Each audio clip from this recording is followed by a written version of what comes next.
Hola, buenos días a todos.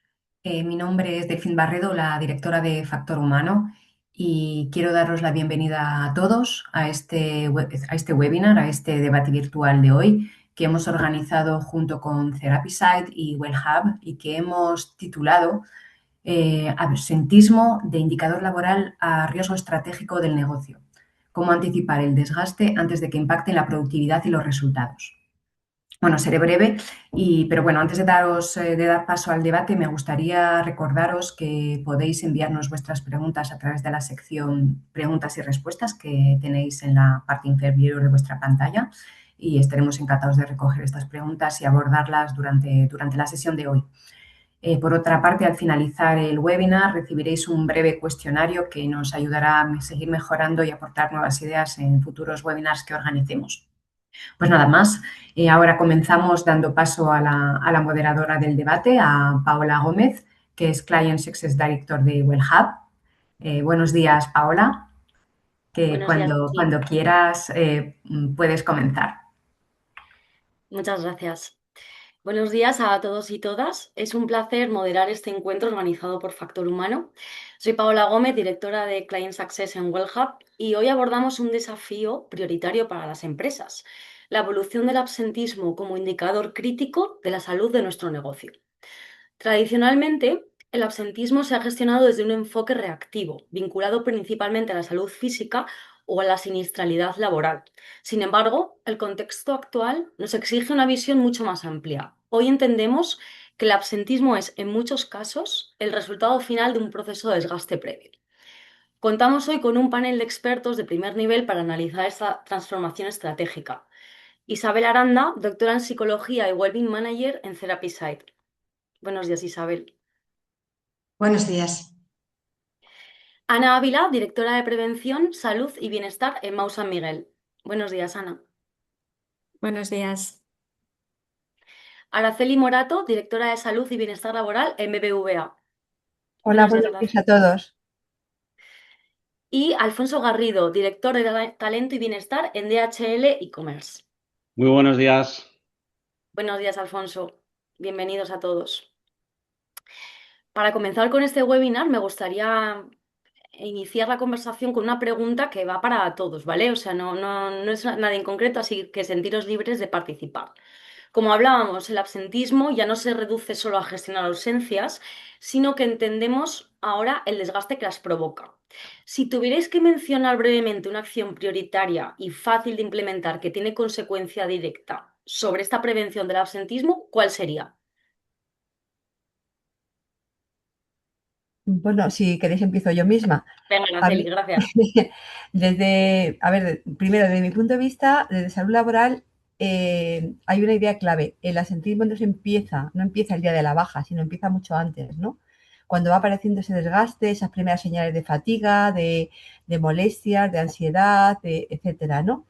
Entonces, para mí, el enfoque para reducir el asentismo debe ser holístico, con una cultura de la empresa que tenga foco en la persona y en el cuidado de ese empleado, de esa persona, ¿no? Fomentando el área de salud, el área psicológica, también fomentando la conciliación de la vida familiar y laboral, el trabajo flexible y también, sobre todo, haciendo partícipes a los managers, ¿no? Como impulsores del bienestar en la empresa. Pero bueno, si tuviera que, como me ha hecho la pregunta, mencionar una acción, yo creo que sería, yo haría, fíjate, dos, implantar una vigilancia proactiva de la salud combinada con reuniones periódicas del manager que va a ser con sus equipos, ¿no? Que va a ser quien va a testar de primera mano lo que le está pasando a su empleado, ¿no? A sus empleados. Y yo en este Pues sentido yo estoy muy en línea comparto lo que con lo que está dice Araceli. comentando, lo que está comentando Isabel, totalmente. Se trata fundamentalmente de trabajar en el ámbito preventivo. Tenemos que ser capaces de tener herramientas que nos ayuden a identificar dónde se están produciendo bueno, pues, ciertas situaciones que puedan llegar a provocar este desgaste y, lógicamente, trabajar en prevenir que el desgaste llegue a materializarse en una baja laboral, que no, por supuesto para la compañía es muy relevante, pero sobre todo también para el trabajador, porque no deja de ser una enfermedad y un problema de salud. Y, si tuviese que poner el foco fundamentalmente en una acción, yo me focalizaría en el trabajo con los mandos, con la línea directa de mandos, que son los primeros que pueden identificar estos signos de alarma. Formarles, informarles, involucrarles en la detección temprana. Muchas gracias, Ana y Araceli. Isabel, cuéntanos. Sí, pues totalmente de acuerdo con mis colegas. Hay que establecer un sistema de seguimiento hoy en día, un sistema de seguimiento temprano, porque los síntomas están ahí, los indicios están ahí y hay que escucharlos, verlos y atenderlos, porque la verdad es que es una dimensión la que está adquiriendo el absentismo que nos desborda. Esperar a la baja, tenemos que estar actuando previamente a ello. Se suele decir que justo detrás de una baja hay una serie de problemas, tanto individuales como contextuales, de trabajo, vinculados, y eso se ve, eso hay síntomas que justo esos mandos medios que están en la relación directa con la persona son los que pueden estar más sensibles y más entrenados para identificarlos. Totalmente de acuerdo. Muchas gracias, Isabel. Pues yo, como no puede ser de otra manera, estoy completamente de acuerdo. Además, os voy a hablar de un ejemplo muy práctico de hace aproximadamente una hora. Nosotros lo que tenemos organizado con los managers y con los team leaders, justo en el trabajo de la prevención, y completamente de acuerdo que el absentismo no empieza en el momento de la baja, lo que tenemos son lo que se llaman unos performance dialogues. Son unos diálogos de rendimiento que se hacen en todas las unidades de negocio, pero principalmente se hacen de manera muy recurrente en la parte operativa, ¿no? En los almacenes. Y justo esta misma mañana, a las 9 de la mañana, pues he estado en el que hace aquí el equipo de Madrid, y adivinad con lo primero que empiezan. Lo primero que empiezan es preguntándole a la gente cómo está. Ellos, depende, cada uno se organiza de una manera. Algunos tienen los típicos emojis, ¿no? Con la carita triste, feliz o neutra, y otros pues ponen una frase pues un poco inspiradora, ¿no? Pero sí que le dan oportunidad a cada uno de los miembros del equipo de decir cómo están, dónde se enmarcan.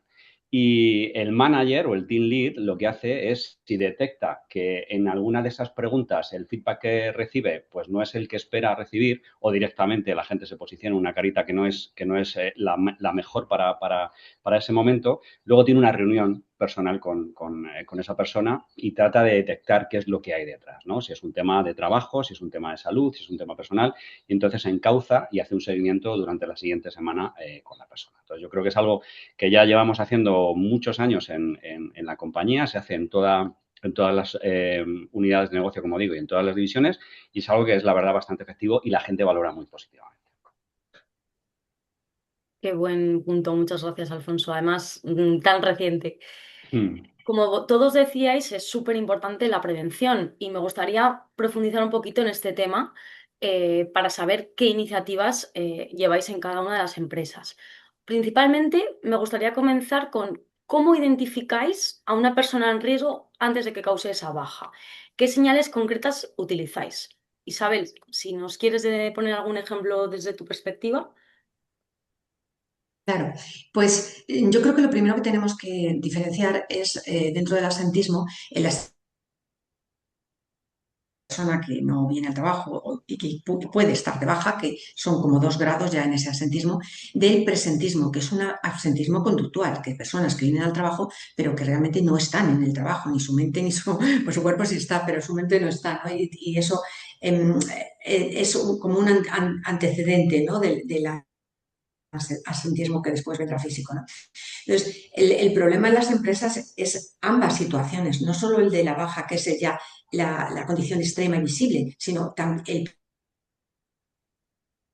dicho esto, ¿cuáles son las señales concretas? Y que, como decía antes, ese jefe de equipo, ese mando medio, es el que está pues, mejor posicionado para poder detectar.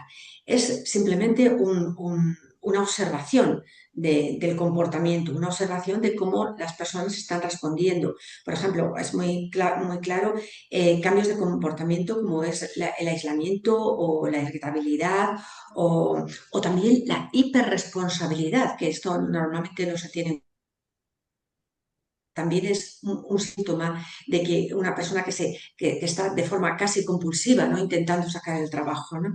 Desde la exigencia, desde el control, ¿no? También una caída o variabilidad en el rendimiento, que no puede haber alteraciones en ese rendimiento. Errores pequeños como demoras en las entregas, demoras en las reuniones, demoras en los horarios, es decir, tú vas viendo que no hay un orden, sino que como que hay un fallo, un gap entre el comportamiento esperable y el comportamiento que está mostrando la persona, ¿no? También, pues, un número creciente de microausencias, ¿no? En definitiva, hay que observar la conducta de los miembros de tu equipo, pero de una manera no diagnóstica en absoluto, sino simplemente desde la observación y darte cuenta de algo que suele ser muy importante, ¿no? El cambio y la frecuencia son como los dos parámetros a medir, ¿no? Cambio y frecuencia. Cuando tú te encuentras cambio y frecuencia en la conducta de una persona, pues se te tienen que encender las alarmas, porque estos son indicios de que esta persona no está ajustada, no está justa, no está en equilibrio con el puesto en el que está, el rol que está desempeñando y en definitiva con la organización. Y luego, hay que entender también que no solo es la persona. Si en un mismo equipo estas señales empiezan a tener las dos, tres personas, ahí sí que tienes un problema muy serio, porque ya no es la persona la que te está mostrando un problema, ahora tienes un problema contextual. Y eso ya está hablando de otras dimensiones que supongo que a continuación. Muchas gracias, Isabel. Totalmente de acuerdo. Al hilo de esto, antes comentabais también todos, pero en el caso concreto de Araceli, comentaba la intervención del manager es crucial en estos casos de detección y de prevención. Araceli, si nos puedes contar un poquito en BBVA, ¿quién activa una intervención en la práctica? Si, además de observarla, ¿no? Es ese manager el que comienza el proceso y cómo se coordina en el caso de BBVA. Pues sí, mira, efectivamente la activación puede ser compartida, ¿eh? Pero es verdad que es el manager quien ve el día a día del empleado, quien va a observar su conducta. Y entonces esta es una de las principales vías de activación. En BBVA tenemos implementado un programa que se llama The Good Manager, donde entre los roles del manager está incluido el promover la salud y el bienestar de sus colaboradores y crear un entorno saludable que lógicamente va a repercutir en la motivación y en la productividad, ¿no? Y este acompañamiento cercano a través de la escucha activa y de la empatía va a ser lo que puede ayudar o lo que va a ayudar a detectar la necesidad de activar esa intervención, ¿no? Como decía antes Alfonso, nosotros también tenemos protocolizado que al inicio de las reuniones se pregunta a las personas cómo están, ¿no? Es una de las formas de ver y de observar cómo está esa persona, ¿no? Y a partir de ahí tener luego esa reunión a posteriori, ¿no? Por un lado, como digo, el manager es la parte fundamental, pero también esa activación puede ser realizada por el servicio de salud, ¿no? Porque nosotros hacemos los exámenes, los reconocimientos médicos y valoramos la sintomatología del empleado primero en la anamnesis, ¿no? Y también en los resultados de los test que aplicamos, test tanto de salud autopercibida como el Langeramiel o los test de Goldberg, ¿no? Donde se aplican en caso de que haya disfunción en el primero, ¿no? Con lo cual, nosotros desde el punto de vista del servicio médico también podemos activar ese modelo de ver qué está pasando aquí, ¿no? Coordinación, sí. Eso es. Y aquí lo importante, efectivamente, tú lo has dicho, es que esa intervención debe ser siempre coordinada, ¿no? En un contexto organizativo donde cualquier señal relevante pueda hacer, ¿no? Que tengamos una revisión conjunta. Y luego también, lógicamente, todo nos va a llegar a nosotros, ¿no? Porque aunque sea primero el manager que lo detecte, o seamos nosotros, el área médica, el área de salud, o va a ser que va a tener el criterio clínico y técnico para instar con las recomendaciones una actuación a nivel del área de recursos humanos para realizar un cambio de puesto de trabajo, una adaptación del puesto con el área técnica de prevención o lo que sea necesario en cada caso. Yo lo que diría en resumen es que es importante que la empresa tenga un circuito claro donde cualquier señal relevante active una revisión conjunta y donde todas las áreas estén alineadas, ¿no? Porque si estas acciones no están alineadas, no se va a poder ayudar a estas personas y eso tiene que estar dentro de una actuación y un seguimiento continuado y estructurado de lo que se pueda detectar, ¿no? Muchas gracias, Araceli. Totalmente de acuerdo. Ahora quería dirigir un poco la pregunta hacia Ana, porque en Mau San Miguel, ¿no? Su plantilla es muy variada, tanto personas en oficina, comercial, en fábrica. En vuestro caso, ¿cómo segmentáis a vuestra plantilla para adaptar estas medidas? Bien sea por edad, tipo de puesto. ¿Cómo lo hacéis para detectar estas situaciones personales complejas? Bueno, nosotros también tenemos muy incorporado dentro de lo que es nuestro estilo de liderazgo, dentro de nuestra cultura, dentro de nuestro plan estratégico y dentro de nuestro estilo de liderazgo, que el cuidado de la persona, el bienestar de las personas, pues es uno de los pilares fundamentales. Y, lógicamente, pues el mando, en este caso, la dirección, adquiere un rol relevante en esta función y el rol relevante, lógicamente, es independiente de la función que desarrolle la persona. En algunas ocasiones es fácil identificar, fácil, pues lo pongo entre comillas porque lógicamente Sí. no es fácil, pero cuando estás en contacto diario con las personas, como puede ser en una fábrica, en una línea de producción o en una oficina, sí puedes tener esta capacidad de observación, de tener estas reuniones, de tener estos, que nosotros también mantenemos, esta interacción diaria con las personas. Pero sí que es cierto que hay otros muchos colectivos que desarrollan su actividad fuera de la oficina, que a lo mejor tienen únicamente reuniones virtuales con sus mandos, con sus responsables, con sus compañeros, donde lógicamente pues es muchísimo más difícil detectar este tipo de situaciones. Entonces, bueno, pues ahí se trata de trabajar mucho con la línea de mando, trabajar mucho con la línea de mando, con el equipo, para darles herramientas que les ayuden a detectar, a esta detección temprana de la que hablábamos antes.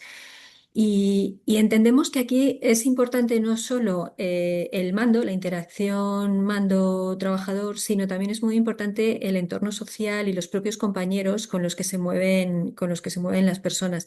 Porque muchas veces esta identificación no viene por parte del mando o estos cambios de comportamientos, esta irascibilidad que pueden ser signos de alarma, pues lógicamente quienes pueden detectarla más a lo mejor son los propios compañeros, personas con las que hay una mayor confianza.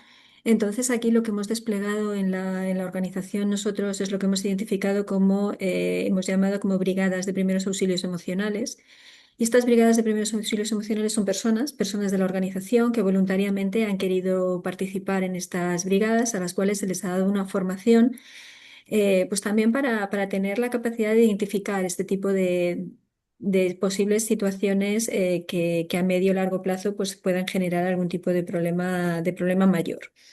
Lógicamente no son personas que van a tener que intervenir, pero sí son personas que van a poder canalizar en un momento dado, canalizar y orientar, tener una conversación cercana con esas personas y recordarles que tienen a su disposición muchas herramientas, desde ayuda psicológica, propio servicio médico que les puede ayudar, incluso favorecer conversaciones difíciles o con otros compañeros o con sus propios mandos. Entonces, bueno, pues esto es un despliegue que hemos hecho en toda la organización y que lógicamente, pues independientemente del trabajo que realice la persona o la ubicación en la que se encuentre, pues puede llegar como mancha de aceite, digamos, a todos. Qué buenas iniciativas y qué gusto ver también que grandes empresas como todas en las que vosotros trabajáis tienen este tipo de acciones para esta detección temprana y para también esa prevención. La verdad que sea parte de vuestra prioridad estratégica, pues ya dice todo, ¿no? De cómo implementáis y cómo detectáis estas situaciones. Le quería dirigir la pregunta concreta a Alfonso, porque nos hemos centrado mucho en esa, como decía, ¿no? En esa detección, en cómo los managers tienen un papel crucial, las brigadas o los equipos de bienestar. Pero en el caso de HL, ¿qué iniciativa de hábitos saludables ha generado un cambio medible en comportamiento o en resultados, Alfonso? Bueno, me encanta que me hagas esa pregunta porque tengo una también muy, muy reciente. Qué bien. A raíz de la encuesta de clima del pasado Ujú. año, del pasado año, y además coincidió también con un informe de psicosocial que tuvimos. En el equipo de Customer Service, que es uno de los más numerosos que tenemos dentro de la compañía, el que más pesa, lógicamente, es la parte operativa, pero luego los departamentos de atención al cliente y los departamentos de comercial también tienen un peso importante dentro del negocio. Entonces, este departamento, pues bueno, salieron ahí una serie de indicadores que se habían visto afectados y bueno, pues empezamos a analizar con los managers del departamento y con los team del departamento algunas propuestas que después de la encuesta de satisfacción de empleados se les pide a cada una de las unidades de negocio con los nodos correspondientes que hagan planes de acción, ¿no? Y de esas reuniones y de esas acciones pues salió un piloto que hemos empezado a hacer con ellos en el mes de marzo y durará hasta el mes de mayo. Y ese piloto no consiste en otra cosa que en trabajar con el equipo pues en la autorreflexión. Hemos cogido un proveedor externo y nos ha hecho un programa donde se habla de la autorreflexión, de la importancia que tienen las pausas activas, de la respiración, se trabaja en mindfulness, se habla incluso de la nutrición. Entonces, justo estamos ahora en la mitad del programa y yo pedí hace 2 semanas. Esperé al final de que terminase la sesión. Se está haciendo en Madrid, Barcelona y Valencia de manera física, y en el resto de pequeños centros que tenemos se hace online, pero el programa es exactamente el mismo. Le pedí a una serie de personas que me dieran su feedback, ¿no? Todavía en resultados No es no medible. puedo exactamente medirlo, tendré que esperar realmente a la encuesta de clima, pero sí que ya os puedo compartir que ya se ve realmente que la gente se encuentra bastante más cómoda con esa manera de enfocar su bienestar y de preocuparse por ellos, con cosas súper sencillas, como puede ser, por ejemplo, el tema de la respiración y de la autoconsciencia, y ellos ya se han dado cuenta que muchas de las veces están tan centrados, como mencionaban mis compañeras, en la tarea, es tan importante la tarea y estar en el día a día, que se olvidan pues o de hacer esas pausas o de la relación con la persona que tienen al lado, y vienen, hacen y se marchan, ¿no? Entonces eso al final, en determinados picos del año, por ejemplo, nosotros tenemos la peak season a final de año, que es la parte que empieza justo cuando termina Acción de Gracias hasta enero, y ahí sufren. La verdad es que si ya el departamento de atención al cliente es un departamento muy cañero, en esa época del año todavía el estrés es mayor, ¿no? Entonces se les ha dado una Claro. serie de pautas para que aprendan a manejarlo. Entonces, eso es lo que os puedo decir a día de hoy como iniciativa con saludable que estamos haciendo con el equipo de Customer Service como piloto.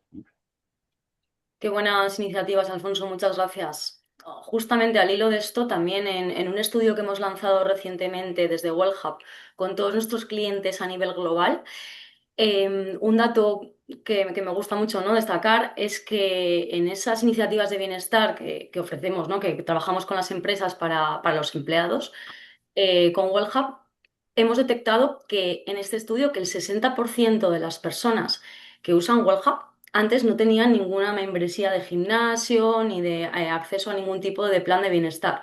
Un 60%, es decir, que llegar a los que ya tienen hábitos saludables siempre es más fácil, pero fijaros que estas medidas sí que tienen un impacto real en la plantilla, ¿no?, y en esa prevención que hablábamos.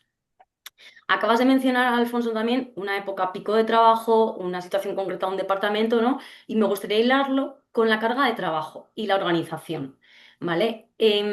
Al final, la carga de trabajo tiene un impacto muy directo en la detección temprana, en la prevención de ese posible absentismo. Isabel, en vuestro caso, ¿cómo detectáis en Therapisite equipos con sobrecarga real de trabajo? ¿Qué datos o qué señales tenéis? Pues mira, la verdad es que los datos siempre son claves, ¿no? Ya no es solo la observación, sino la recogida de datos es fundamental. Lo que se ve, por ejemplo, es, por un lado, horas extras de forma sistemática, porque no son picos puntuales, sino que son picos constantes. Entonces tú ves ahí que hay una mala estructurada, el trabajo está mal estructurado, ¿no? Esto es como muy impactante o muy notable, ¿no? También las reuniones fuera de hora, agendas saturadas, rotaciones internas, solicitudes de cambios, la verbalización de las personas, ¿no? De no llego, o esto es urgente otra vez, es decir, las personas te expresan cómo están con mucha nitidez, ¿no? Esto hay que poderlo escuchar también, ¿no? Y luego, por supuesto, como ha nombrado antes Alfonso, pues esa encuesta de satisfacción del empleado. Bueno, mejor esa encuesta el ENPS, ¿no? De que si tú recomendarías a tu empresa, es la que mejor está dando información, ¿no? Y por supuesto la encuesta de clima, donde te permite identificar en qué puntos actuar, ¿no? Estos datos son pues eso, como cuando vas conduciendo un coche tienes pues todo el panel, ¿no? De información del coche, ¿no?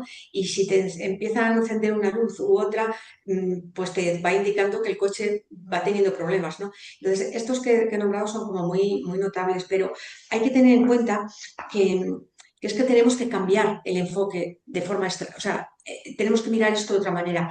Y mis colegas lo están diciendo, ¿no? No podemos centrarnos solo en gestionar bajas, sino que tenemos que estar actuando de forma preventiva, ¿no? Y entonces esto es otra manera de ver las cosas, no es a ver qué información tengo que me alerta, sino desde dónde me posiciono yo para controlar ese cuadro de mandos, ¿no? Ese coche que estoy conduciendo, ¿no? Entonces, es muy importante que tengamos ese enfoque estratégico, ¿no? No se trata de gestionar bajas, sino de gestionar el bienestar de las personas. Y no se trata de observar indicadores reactivos, sino indicadores que me permitan ser proactivos, como el NPS, el clima, la carga de tareas, y que luego una cosa que seguro que van a estar todos que lo van a comentar, ¿no? No podemos hacer acciones aisladas y puntuales, una ocurrencia. Esto tiene que ser una estrategia corporativa donde la persona y la salud de la persona está en el centro y en torno a eso pues tienen que girar las medidas que en cada organización sean pues las más adecuadas, porque no, cada organización es un mundo y cada organización tiene sus medidas óptimas aquí y ahora, ¿no? Pero es esa idea de enfoque estratégico el que tenemos que tener, porque si no, además ya se ha podido comprobar que acciones aisladas no mejoran el bienestar de las personas y no inciden en ese absentismo o sea, físico o mental, ¿no? Tiene que ser una estrategia. Bueno, el dato del absentismo va creciendo cada vez más, así que hay que tener mucho cuidado con esto, hay que tomárselo muy en serio. Muchas gracias, Isabel, totalmente de acuerdo. Ana, en vuestro caso, cuando un equipo está saturado, ¿qué decisiones tomáis en la práctica? Emma o San Miguel. Bueno, lo primero que es importante en este caso es identificar realmente esa saturación del equipo. Y cuando hablamos de saturación del equipo, también entender las causas. Entender las causas que llevan a esa saturación y sobre todo también eso es lo que nos va a permitir adoptar cuáles son las medidas más adecuadas en cada caso.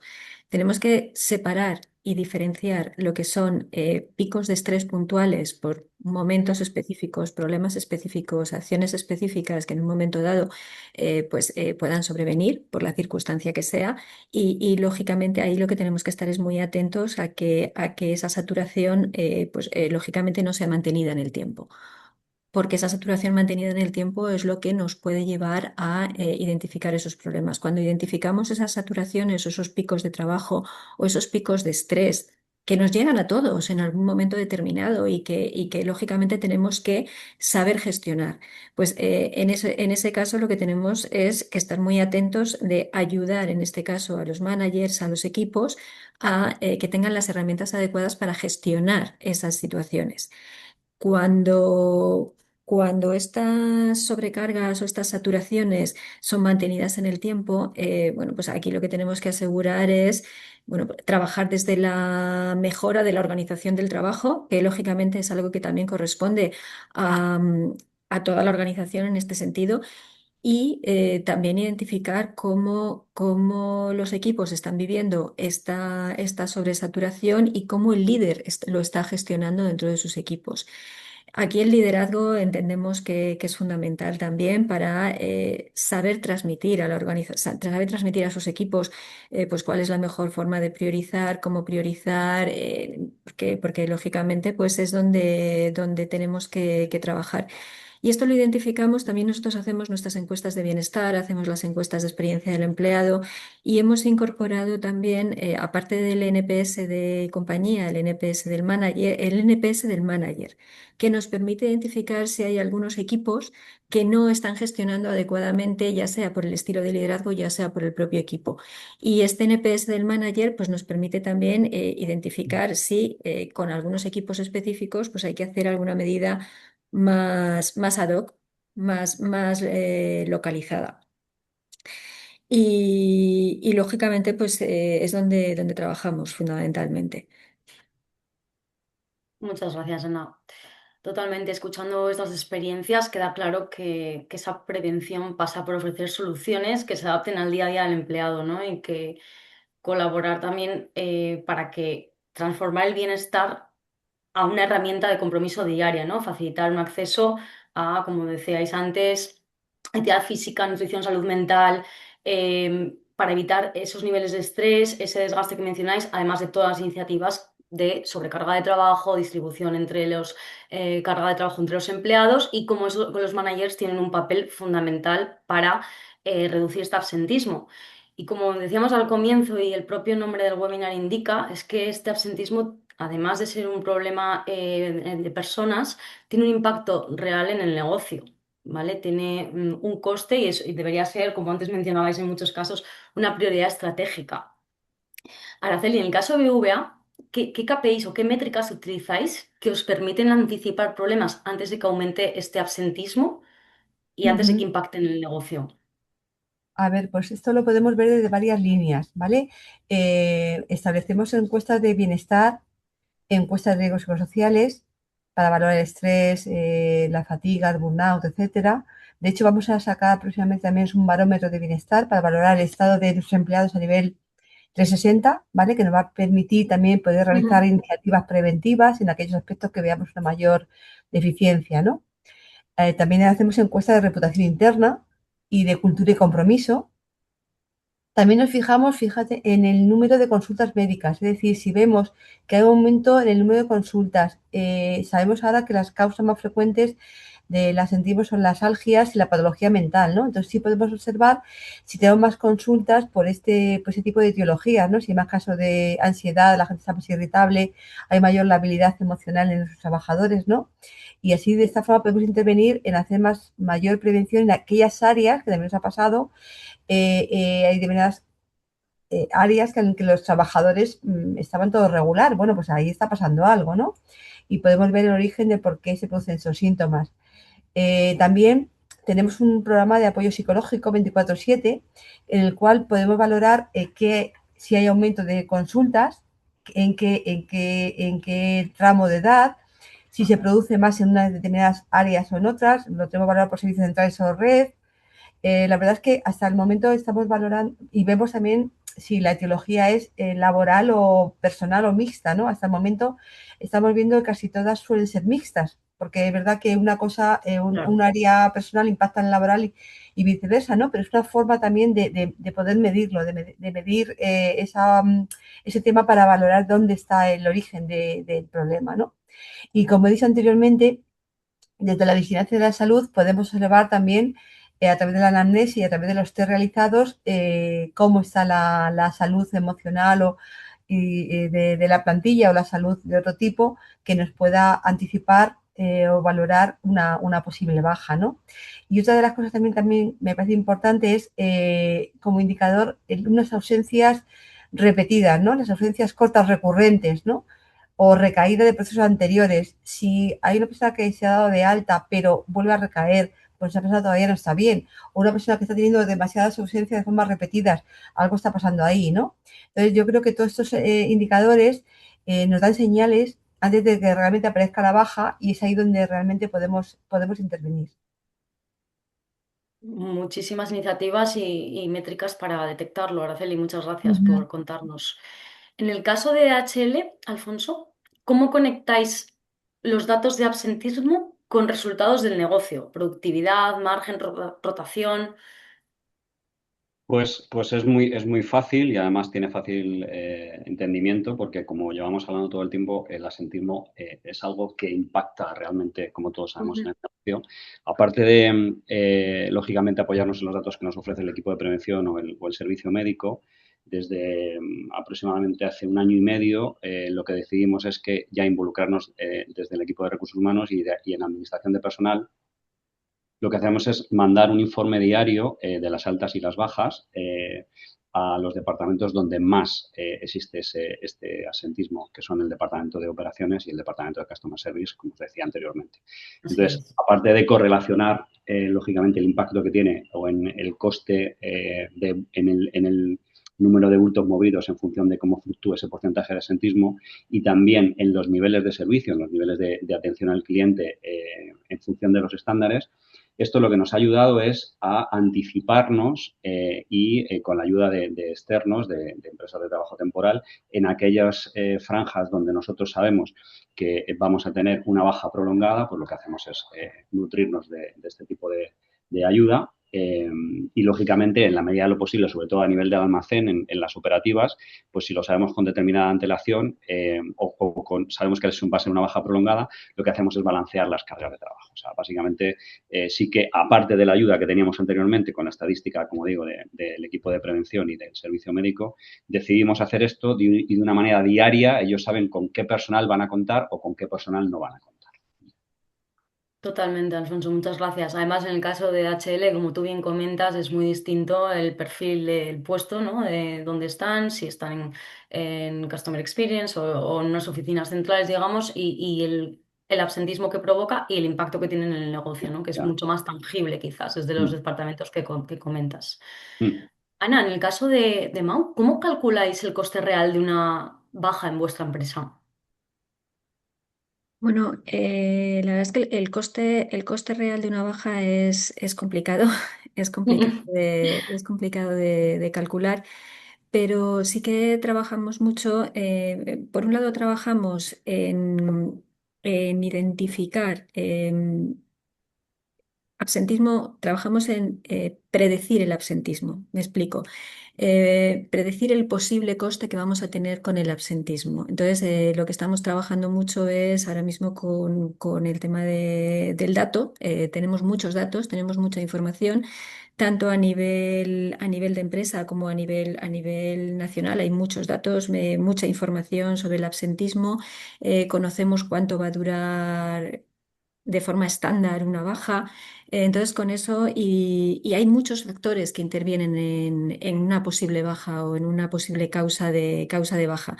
Desde la distancia del domicilio al trabajo, desde la ubicación del centro de diferentes comunidades autónomas, también el área de la compañía en la que trabajas, el equipo, el mando con el que te toca trabajar. Entonces, con todo eso trabajamos mucho en la predicción, en intentar tener una posible predicción del absentismo y no solamente de que se produzca la baja, sino también de cuánto va a ser la duración de esa baja, para intentar minimizarla en el sentido posible.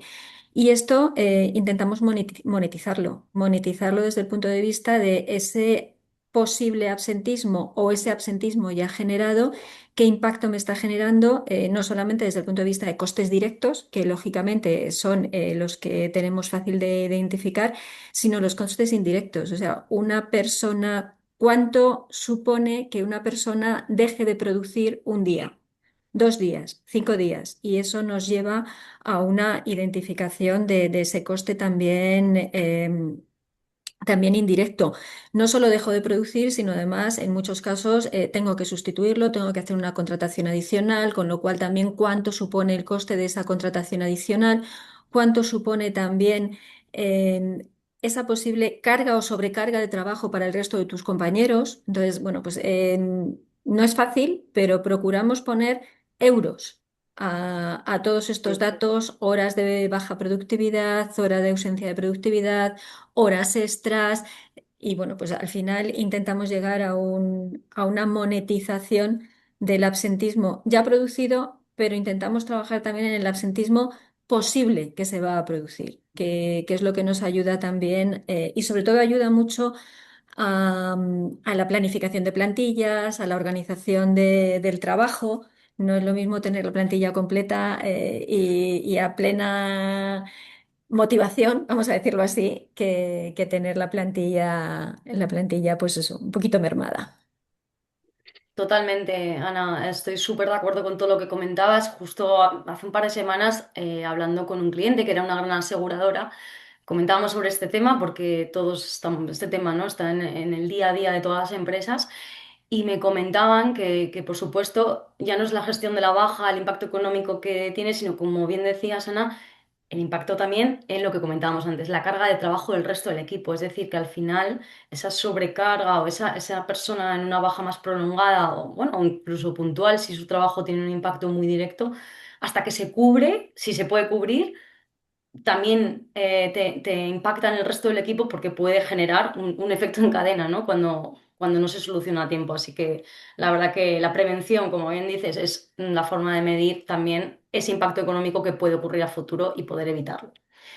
Muchas gracias. Os quería trasladar una pregunta que nos llega desde las personas que se han unido al webinar y que creo que tiene cabida en este momento, ¿no?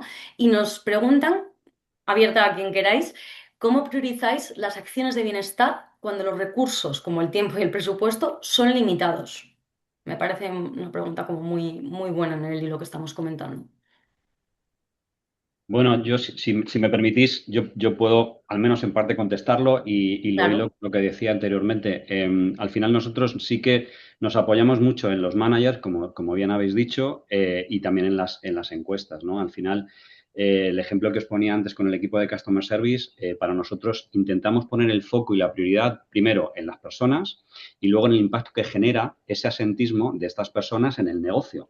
Entonces, si son colectivos muy, muy grandes donde el impacto es mayor, ahí es a donde nos vamos. O sea, no es que desdeñemos ni dejemos a otras funciones ni a otros departamentos, ni muchísimo menos. Pero si al final detectamos que un equipo que además es grande tiene una necesidad y la demanda activamente, nuestra prioridad es esa. Totalmente. Muchas gracias, Alfonso. Araceli, en vuestro caso, que comentabas también un poco antes la diferencia, ¿no? Entre oficinas centrales y todas las oficinas que tenéis repartidas en el territorio, todas las sucursales, no, Mm. perdón, no me acuerdo cómo lo has llamado. Divisiones. También, ¿cómo Sí. priorizáis esas acciones? Porque entiendo también que hay una gran diferencia. A ver, las acciones las hacemos a nivel global, ¿eh? Es decir, todas las acciones que Vale. hacemos van para todas las personas a nivel de todo el territorio. Pero sí que es verdad que tenemos que diferenciar mucho qué tipo de trabajo hace o sea, cada área, ¿no? Entonces ahí sí que es verdad que diferenciamos un poco y hacemos como más, dependiendo un poco de lo que nos saquen los KPIs. Por ejemplo, el tema de ayuda psicológica, pues a veces es verdad, puede parecer, fijaros que sea mayor en el área de la red, pues no, o sea, hay muchas más, No, ¿eh? curiosamente, podríamos Sí, pensar sí. eso, que puede estar más con más presión, porque es verdad que la presión comercial la lleva toda la parte de la red, ¿no? Pero curiosamente no es la red las personas que más llaman para problemas psicológicos. Y como digo, no siempre es la mayor parte de cuando la gente nos llama al PAE son patología mental, muchas veces son no propias, sino a veces son por los hijos, se da más, por decirte un tema, se da más, por ejemplo, en la franja de edad de 40 a 50 años, ¿vale? Y con hijos adolescentes. O sea, es un poco trasladar lo que es la gente que más nos consulta o más consulta a los psicólogos. Entonces, es un tema trasladado de lo que está pasando en la sociedad a lo que está pasando en el banco, ¿no? No siempre en la carga de trabajo que puedan en principio tener una determinada área implique mayor problema, porque ahí hay muchas más cosas que intervienen, como han dicho mis compañeros, desde cómo el manager organiza y trata a esas personas, el cuidado que les damos, el cuidado que hacemos a nivel de las personas es global. O sea, es decir, no hacemos distinción de la persona que está en Madrid o la persona que está en un pueblecito de Badajoz. O sea, todas las iniciativas que implementamos las implementamos a nivel global y hacemos tanto el cuidado psicológico a todas las personas, las iniciativas que hacemos desde el punto de vista físico, campañas preventivas, eh, cuidado del sueño, nutrición, ejercicio físico, lo hacemos a nivel general y a nivel global, o sea que por eso no vemos tanta diferenciación. Lo que sí vemos diferenciación, fíjate, es la forma diferente en cuanto a las bajas, ¿no? El origen de las bajas. Si es una baja por salud mental o es una baja por una salud física, ¿no? Entonces, ahí Ujú. es verdad que hay una complejidad y un riesgo de recaída, perdón, mayor en las personas que tienen una baja por salud mental, ¿no? Entonces Total. hay que estar como más atentos, ¿eh? Las bajas por salud mental son más frecuentes, son más complejas y entonces el seguimiento ahí, por nuestra parte, debe ser mucho más estrecho y la reincorporación intentar hacerla mucho más progresiva, ¿no?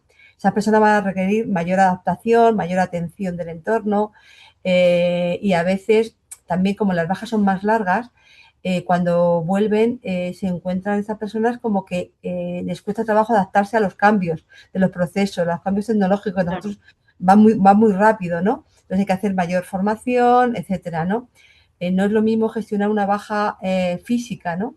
Que ahí puede requerir un mayor cambio, por ejemplo, más adaptativo, por ejemplo, puede haber una secuela física, una persona que haya tenido una patología, perdón, yo qué sé, de visión, que tengamos una pantalla más grande, o una persona que haya tenido una intervención traumatológica, en fin, son cosas, las bajas físicas son diferentes, pueden requerir un cambio más adaptativo, pero no tienen o no necesitan tanta atención, ¿no? Como una baja por etiología mental, ¿no? En cualquier caso, eh, creemos que cuidamos un poco más a la persona que vuelve por una baja mental, ¿no? Con un programa de apoyo un poquito más personalizado y con una recuperación laboral más definida.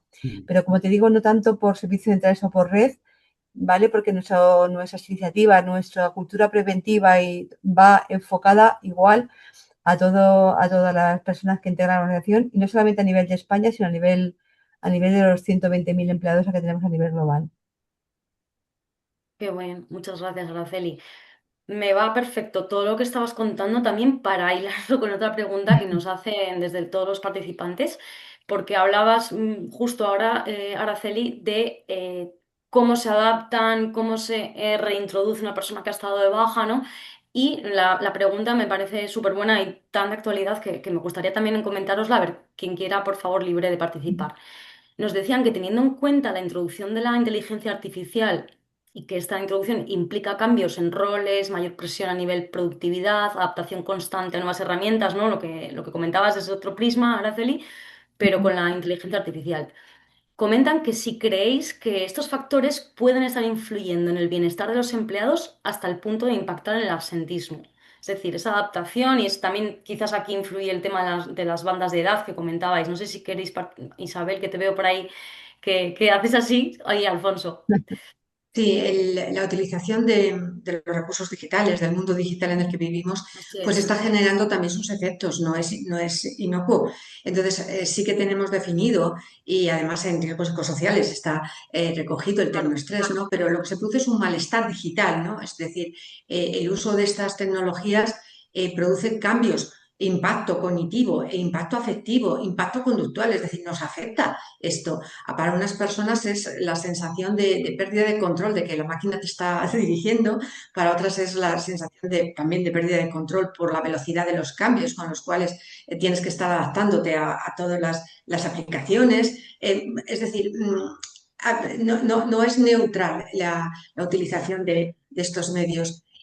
Además, para algunas personas también el hecho de que la IA esté de alguna manera sustituyéndote o ampliando o complementando tu trabajo, también es algo que les cuesta manejar, ¿no? Por eso os Mm. digo que se ha definido, ¿no? Como todavía no tiene una entidad diagnóstica y tal, ¿no? Pero sí se ha definido esta idea de malestar digital que se recoge en determinados efectos recogidos como riesgos psicosociales, ¿no? La cantidad de información que manejamos y la velocidad de información que manejamos nos satura mentalmente y eso se traduce en un sobreestrés al cuerpo. Entonces, ya Total. no es el puesto de trabajo que tú tengas o las funciones que tú desempeñes, es el cómo las tienes que desempeñar. Y a lo mejor no estamos, bueno, seguro, no es de física, o sea, como nuestro organismo no es que esté creado para esto, pero además eso requiere un proceso adaptativo y ahí sí que las organizaciones tienen que hacer un esfuerzo de ofrecer recursos adaptativos para poder manejar todo esto.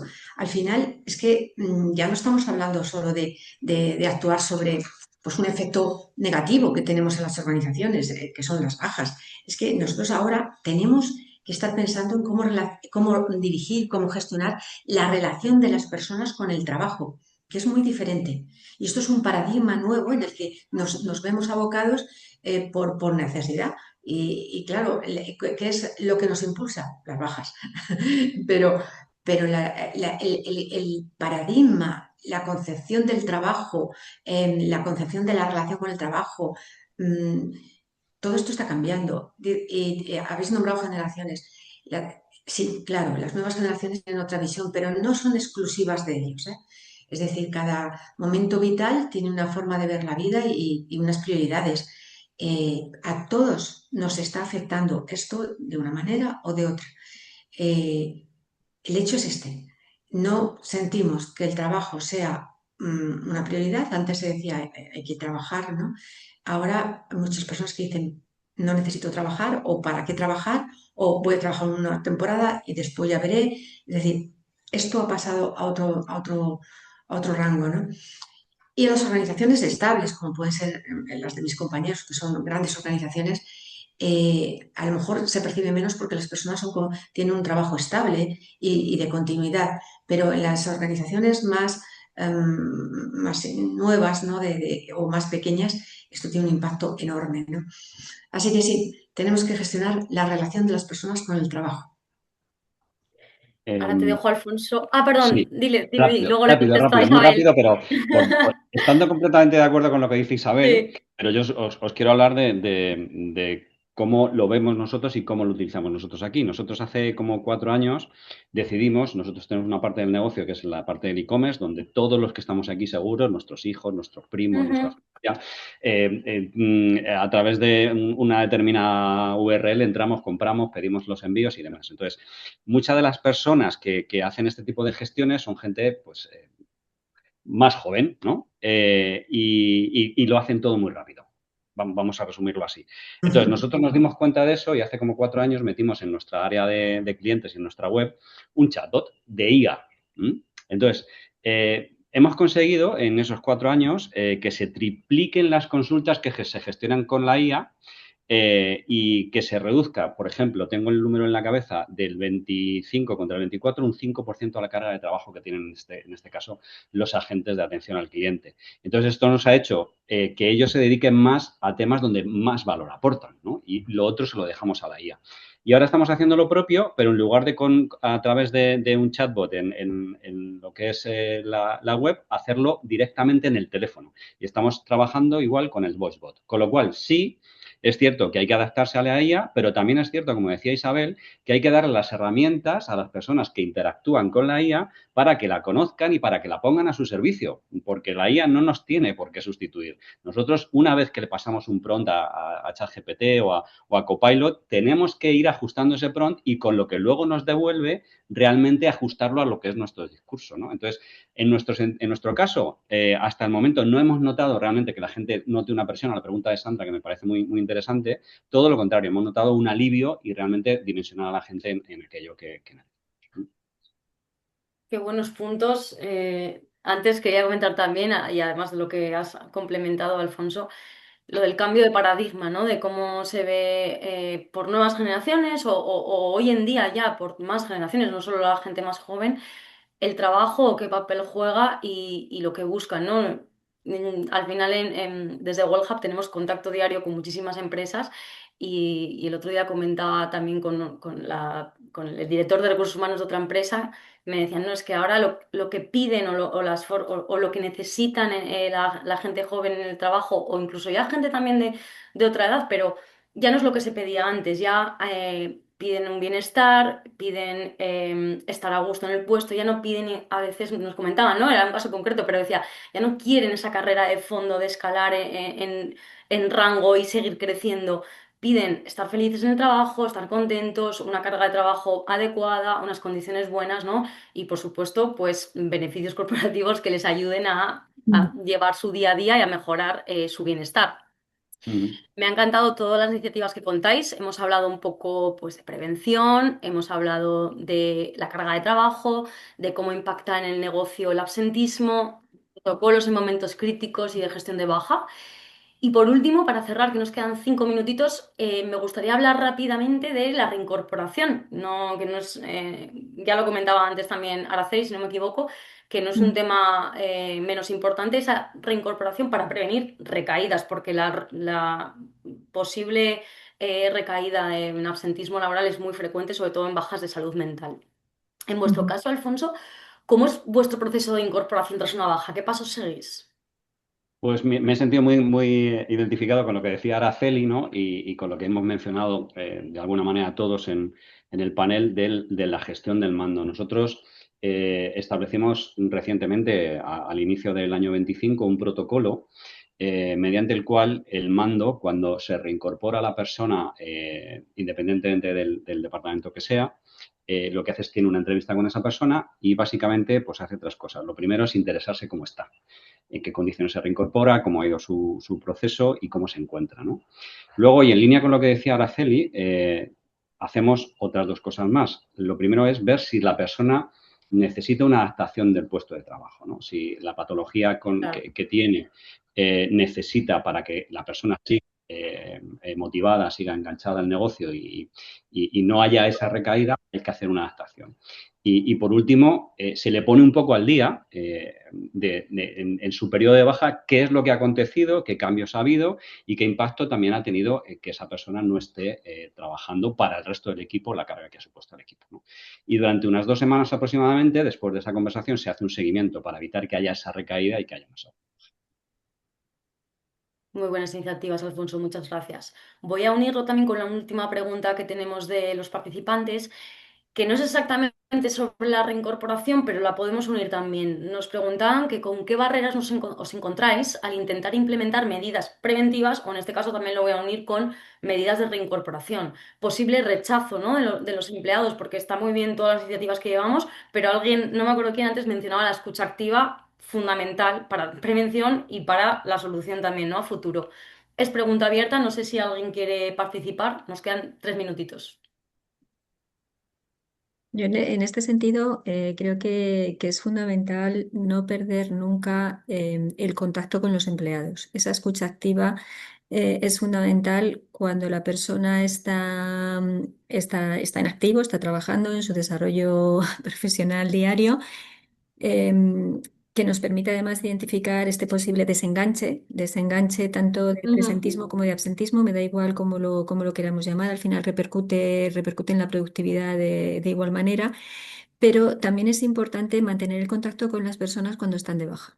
Porque cuando Ah, una persona está de baja tenemos que seguir manteniendo el contacto, cómo va evolucionando, preocuparnos activamente por esa persona, no solamente desde las áreas de personas, no solamente desde las áreas de prevención o de salud, sino también desde el propio equipo de mando y desde el propio equipo de compañeros, porque ese mantener en contacto con esa persona también va a permitir luego facilitar la reincorporación.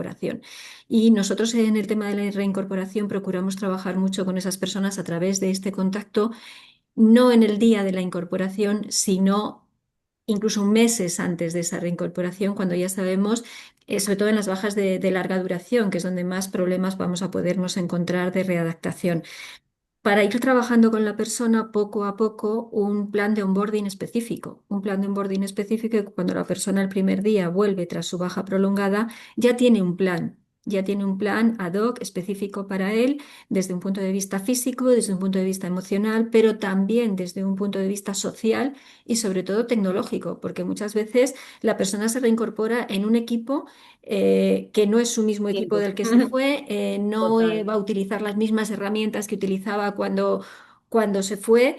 y probablemente él ni física ni emocionalmente se encuentre al 100%. Por lo tanto, tenemos que tener un plan muy, muy, muy adaptado y muy ad hoc desde el primer día para que se sienta acogido, para que se sienta involucrado y evitar esa recaída que sabemos que sobre todo en las patologías de salud mental son muy frecuentes. Ujú. Así es, muchas gracias, Ana. Nos queda un minuto. Agradeceros a todos y a todas vuestra participación, a los ponentes en especial y a las personas que han participado con las preguntas. Nos ha quedado claro que la prevención es la parte fundamental para evitar ese absentismo, que la baja no, o sea, que el problema no empieza con la baja y que ofrecer soluciones generales, como comentabais, pero flexibles que se adapten a cada situación de los empleados y empleadas de las organizaciones es lo fundamental para mejorar ese bienestar y que el cambio de paradigma que mencionábamos antes se pueda abordar desde nuevos enfoques. Muchísimas gracias a todos y todas por vuestro tiempo y que tengáis un feliz viernes. Un abrazo. Gracias a vosotros. Muchas gracias Buen a viernes, vosotros. buen fin Adiós. de. Hasta luego. Buen fin Hasta de luego. semana, buen día.